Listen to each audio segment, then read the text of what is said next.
வாங்க இன்னைக்கு நம்ம என்ன சமைக்க போகிறோம் அப்படின்னா பிரண்டை துவையல் சமைக்க போகிறோம். இது வந்து பிரண்டை தொக்குன்னு வச்சுக்கலாம், இட்லி தோசை எதுக்கு சாப்பிடலாம், சூடான சாதத்துக்கு பிரட்டி சாப்பிட்றதுக்காகவும் வச்சுக்கலாம். வாங்க எப்படி பண்ணுறது அப்படின்னு பார்க்கலாம். இங்கே பாருங்கள், பிரண்டையை வந்து நல்லா இந்த மாதிரி ஒடிச்சிங்கன்னா முடுக்குன்னு சத்தம் கேட்கணும். அந்த மாதிரி நார் வரக்கூடாது. அப்படி இருக்கிற அளவுக்கு நல்லா எல்லாத்தையும் கழித்து எடுத்து வச்சுக்கோங்க. ஒரு 2 கெட்டு வாங்கினா அதில் இவ்வளோ தான் வந்திருக்குது. அந்த அளவுக்கு நார் உள்ளதை பிறகு நம்ம கழித்து கீழே போட்டுறணும். அப்புறம் தேவையான அளவு ஒரு 1½ ஸ்பூன் கடலைப்பருப்பு, 1½ ஸ்பூன் உளுந்தம்பருப்பு, 5 வரமிளகாய், ஒரு 4 வெள்ளைப்பூண்டு பல், அப்புறம் ஒரு கொட்டை புளி. வாங்க எப்படி சமைக்கலாம் அப்படின்னு பார்க்கலாம். இதில் வந்து நம்ம என்ன யூஸ் பண்ண போகிறோம்னா நல்லெண்ணெய் தான் யூஸ் பண்ண போகிறோம். வாங்க இப்போ அடுப்பு பற்ற வச்சுக்கலாம்.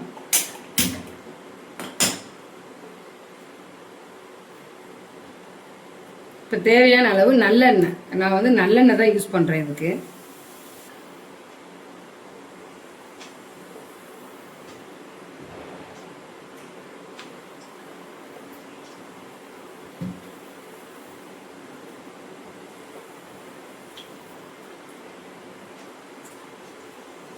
ஒரு 25 ml நல்லெண்ணெய் ஊற்றிருக்கேன்.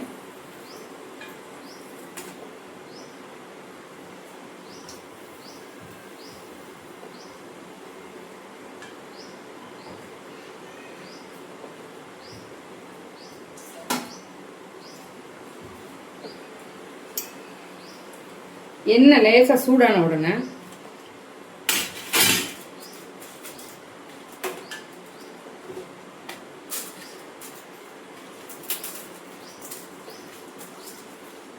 இந்த பருப்பை போட்டுக்கலாம்.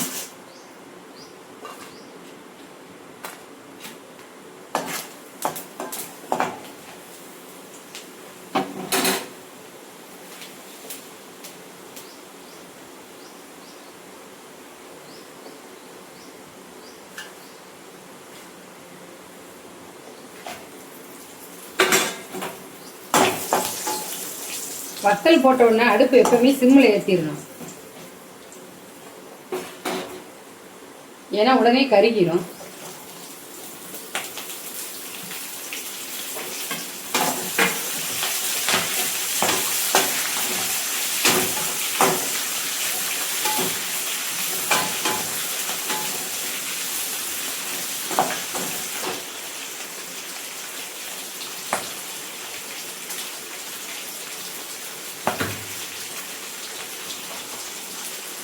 தேவையான அளவு உப்பு போட்டுக்கலாம்.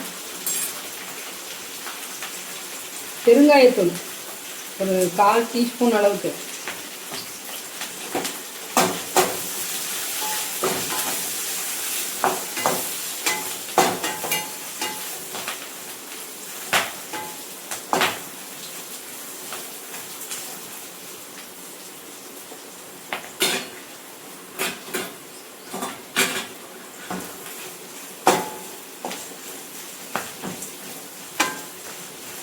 இப்போ நம்ம இதை உடனே செஞ்சு உடனே சாப்பிட்றது அப்படின்னா நம்ம இவ்வளோ நல்லெண்ணெய் ஊற்றி வதக்க வேண்டிய அவசியம் இல்லை, லேசாக வதக்கிருக்கலாம்.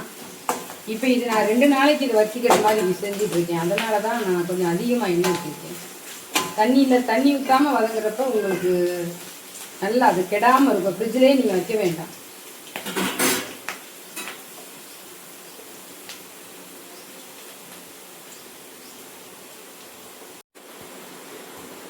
இப்போ அப்படியே ஒன்று சேர அந்த பிரண்டையில் உள்ள ஈரப்பதம் எல்லாம் எண்ணெய் குடிச்சிருச்சு. இந்த மாதிரி நேரத்தில் அந்த ஒரு கொட்டை புளியை நம்ம போட்டுடலாம். போட்டு அடுப்பை ஆஃப் பண்ணிடலாம்.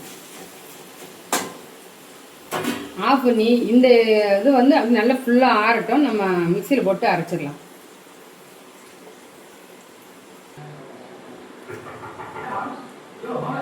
இப்போ சட்னியை அரைச்சிட்டு வந்தாச்சு.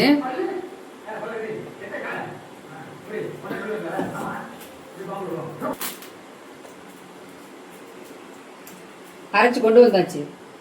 இப்போ கொண்டு வந்ததை திரும்பவும் எண்ணெய் ஊற்றி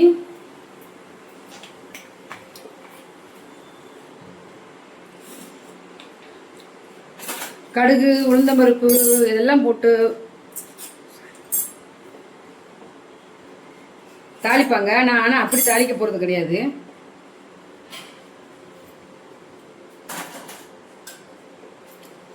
என்னோட பையனுக்கு அந்த மாதிரி சாப்பிட்டா பிடிக்காது. அதனால நான் வந்து இது அப்படியேவும்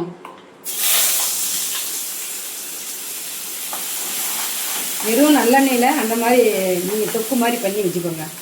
2 நாள் ஆனாலும் ஃப்ரிட்ஜில் ஸ்டோர் பண்ணி வச்சு நீங்கள் தேவைப்படுறப்ப எடுத்து யூஸ் பண்ணிக்கலாம். வயிறுக்கு அவ்வளோ நல்லது. வயிற்றில் உள்ள புண்ணு எல்லாமே சரியாயிரும். நல்லெண்ணெய் உடம்புக்கு குளிர்ச்சி.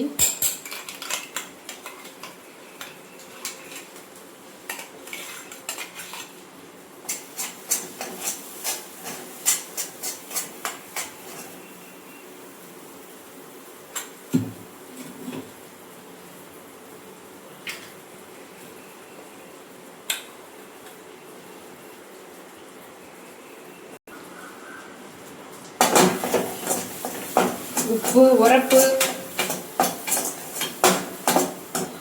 எல்லாம் நல்லா அப்படியே இருக்கு, ஒன்று சேர்ந்து இருக்கு.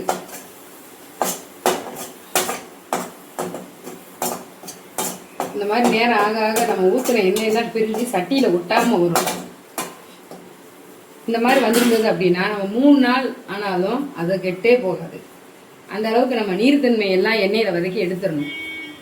இது அப்படியே நம்ம ஒரு கடாயில் எடுத்து ஒரு பாத்திரத்தில் எடுத்து வச்சிட்டோம் அப்படின்னா இது அப்படியே 3 நாள் ஆனாலும் கெடாது, நீர்தும் படாது. கை நீங்கள் ஸ்பூன் போட்டு எடுக்கணும், கை வச்சு எது தொட்டக்கூடாது. இந்த மாதிரி கொஞ்சம் நேரம் ஆற விட்டுட்டு அதில் அப்படியே மூடிட்டீங்க அப்படின்னா அது வாட்டி அப்படியே இருக்கும். பிடிச்சிருந்தால் லைக் பண்ணுங்கள் ஃப்ரெண்ட்ஸ். தேங்க்யூ.